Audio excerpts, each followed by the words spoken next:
Welcome everybody. It is Crypto Moose, and the moose is loose. Mitchell Bouchard, your crypto and NFT investor. What we're going to do right now is go over my top 5 tips for newcomers or beginner-friendly crypto investors. So that's what I want to do. I got 5 pretty simple points. We're not going to go too crazy. We're not going to go too in-depth, but I want to acknowledge these tips for you, because if you're unaware of them, if you perhaps are just getting into cryptos and NFTs, if you don't know these things, it's going to be very difficult for you. So all I ask is that if you do enjoy this video, if you enjoy learning, if you found a little bit of inspiration, then all I want you to do is like, comment, and subscribe. You can do one of the 3. If you do all of the 3, then I love you even more. So what we're going to do is go over my top 5 tips, and we're just going to chat. We're going to chill, right? The moose is chill today. He's just chilling. All right, so hopefully you guys like, commented, and subscribed. So, number 1, you want to familiarize yourself with these different websites.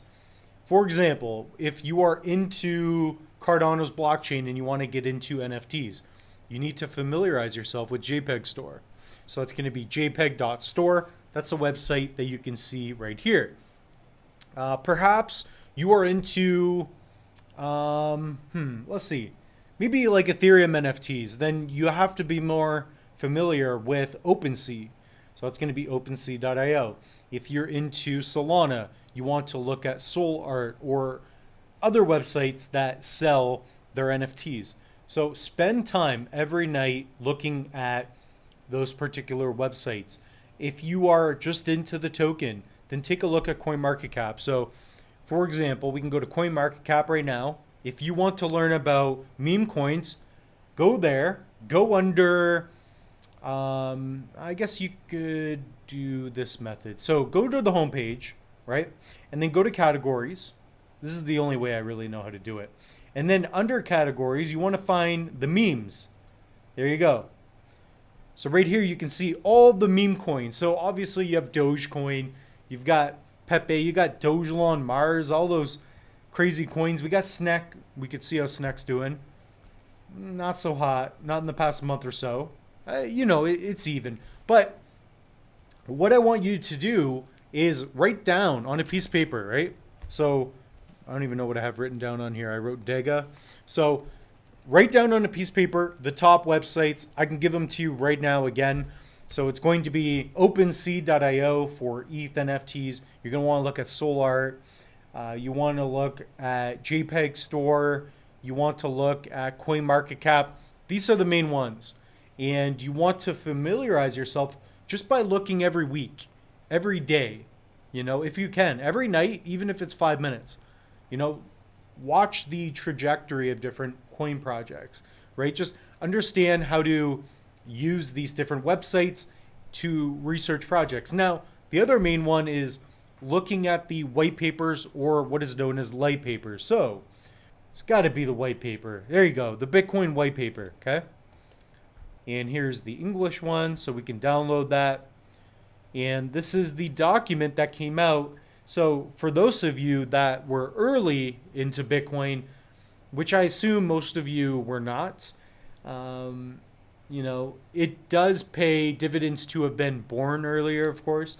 But Bitcoin had this white paper. And if you knew about cryptocurrencies, if you were into finance, and if you were some kind of computer guy, perhaps you got in very early. So this talked about what Bitcoin was, and it talked about everything that you had to know to realize that this was a potential winner, right? So if we take a look here and we go to, I don't know if Cardano would necessarily have one on their main website, but I know, for example, if you go to like a random project, let's see, I don't know, let's take like Quant. So if we go to Quant, I wonder if they would have a white paper, a light paper. Regardless, you can still research everything just by going on the website. I'm surprised it's not that easy to find some of them. But for example, I know we talk about it all the time. You can look at Meld. So Meld um, is a lending DeFi project on Cardano's blockchain. So if you go to Meld, you can see their Lightpaper somewhere. Wonder if it's under docs or can't even find these anymore. What is going on? It's got to be at the bottom. I know they have a website with it and they updated it recently. Well, I guess they almost don't even exist anymore. What is going on? So anyways, make a long story short, you should be able to find the Whitepaper, Lightpaper. They did update theirs. I'm just not sure where it is. Like maybe this is it right here. Like they have all this information.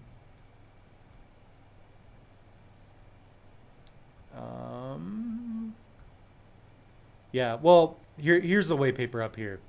So it's harder to get to because, you know, obviously some of these websites, they're expanding. But for example, if you want to look at Meld, here's their Whitepaper. And I know they updated this one. So this is version 2.02. And there's everything you need to know about the project here. So at the end of the day, most people are not going to even pay attention to crypto. And furthermore, they're not even going to check out the Whitepaper or Lightpaper, which is a big mistake because if you can take a look at the Whitepapers and Lightpapers, you can familiarize yourself with the tokenomics. For example, Dega, I'm talking about that project.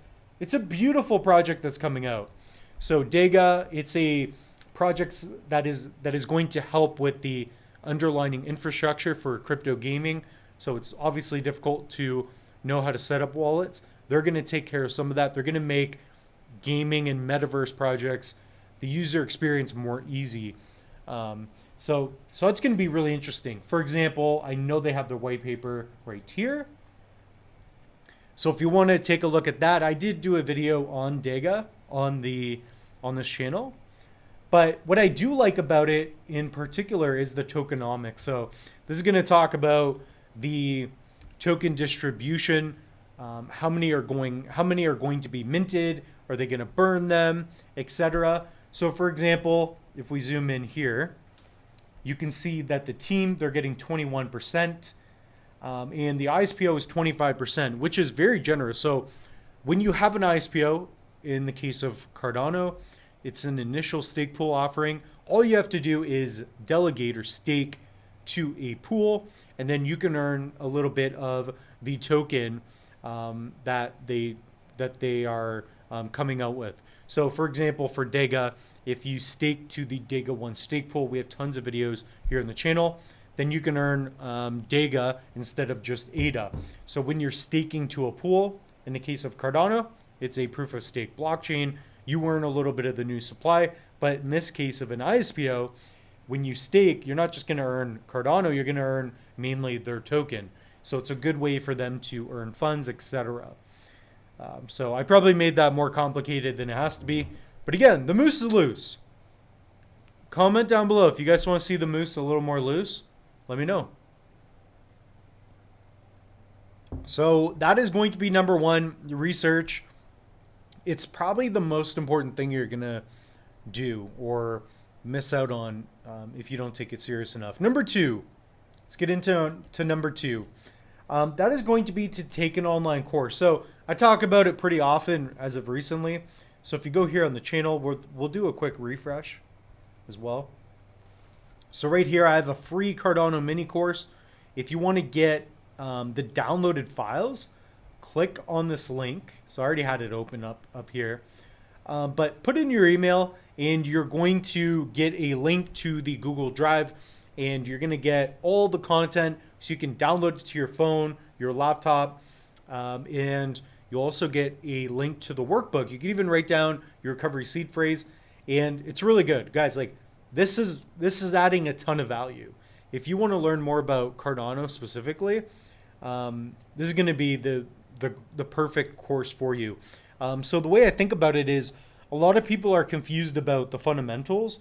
That's what the goal of this channel is, but to be able to present it in an easy fashion, that's what I'm aiming to do. So even under videos, the whole course is on YouTube as well. So if you don't want to do that, if you're not comfortable for whatever reason, just watch it up here, somewhere here, right here. So definitely check out those links if you want. And we do have other online courses as well. So I'm trying to think where the links are.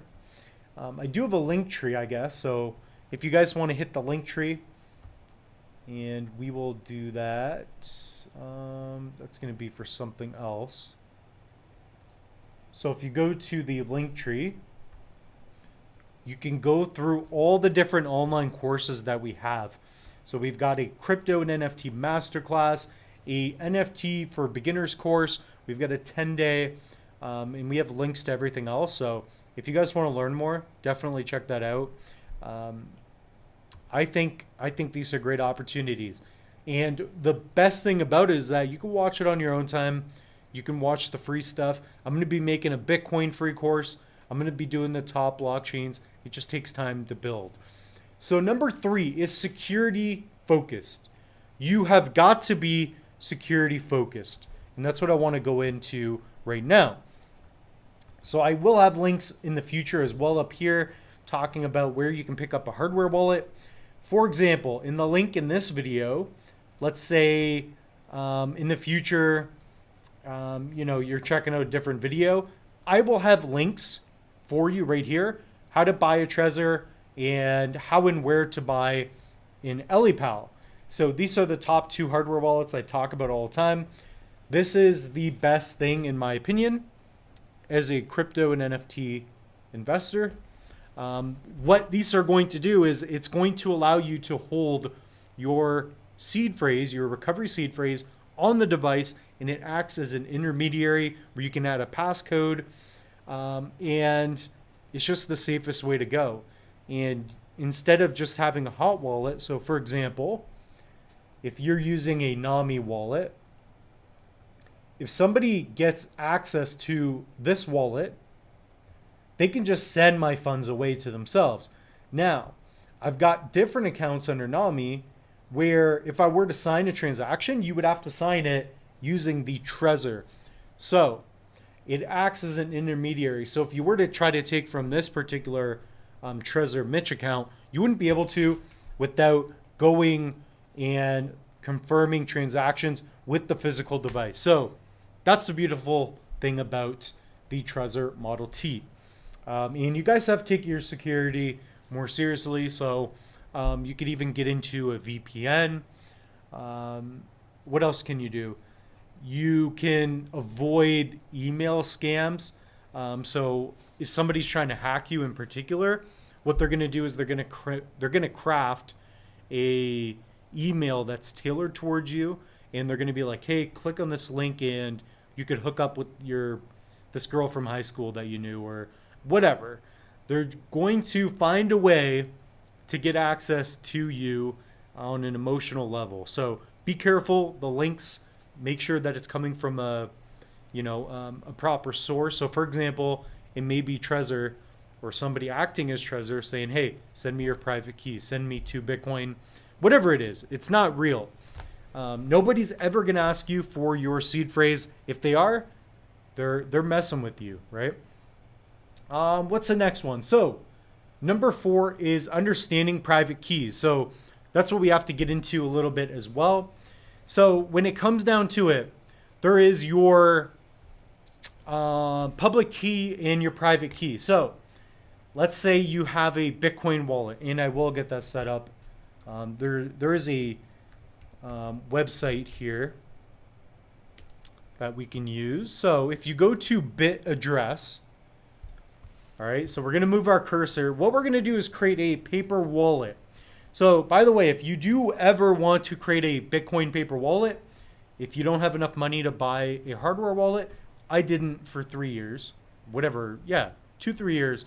I didn't have any cash because, the moose was doing other stuff. And what you can do is you can load up funds on a paper wallet. And the beautiful thing about something like this is that after you print it, you can, for example, this would be your share. So if you send Bitcoin to this address, it gets stored and you sign transactions because you are the private key holder.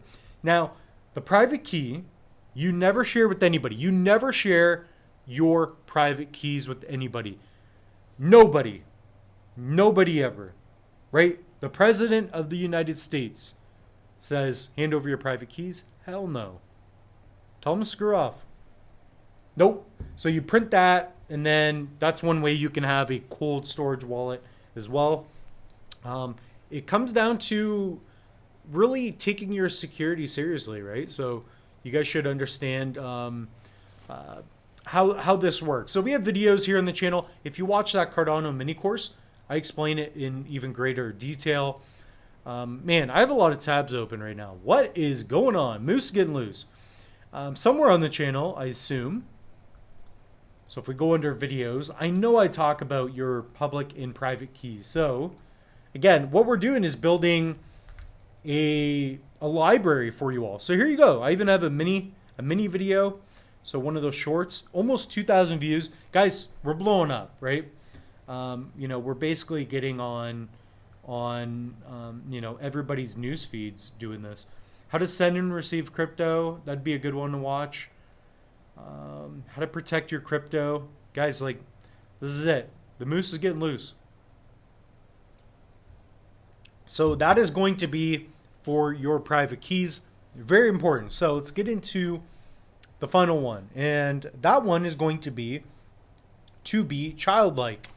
So when I say that, what I mean is you want to be excited. You want to be curious. So what are some features about kids that you could take with you for investing? One is curiosity. Two is excitement, right? If you're not excited about cryptos and NFTs, you're probably not going to do it. And if you do it, you won't stand the test of time. Because then I'll give you an example right here. This happens all the time. I've seen it happen already, especially the last couple of years. Take a look at Bitcoin. You're going to get in here, down here, right? You get Bitcoin for 9 grand, 9 G's, nothing. You're excited because, it went up to 60 grand. Now it's down here at 15 grand. A lot of people sell, or they buy at the top, they sell, they're like, my God, I'm done, I'm finished. Well, now Bitcoin is at 31,000. I don't see it going any lower than 20, at least for the remainder of the year. And on top of that, it becomes more scarce. Again, do your own crypto research. What my point is that most people get scared, they quit, they FOMO in, and then they FOMO out. So, for example, I was in towards the top when I really started buying more, and I've just been buying at the lows as well. So that's been my strategy, and I've remained curious. For example, if we take a look at this Cardano wallet, you can see that I've been into different projects. I've dabbled in and I've learned about tons of different projects. So you've got the Valley Raceworks. I minted for that. That was new. I had to learn all these things, right? I had to learn about Iagon. So I bought 49,000 Iagon. It went up 10x, got out. Probably should have held longer, but that's okay. But the point is that I've remained curious, and I'm still curious. That's why I'm doing more videos. So with that being said, those are my top 5 tips. I would like to know down in the comments below what questions you have for me, and perhaps I can give you guys some answers and help you out with your crypto journey. So that being said, the moose is loose. If you guys want, check out that Cardano mini course. And that's all I have for you. We'll see you all in the next one.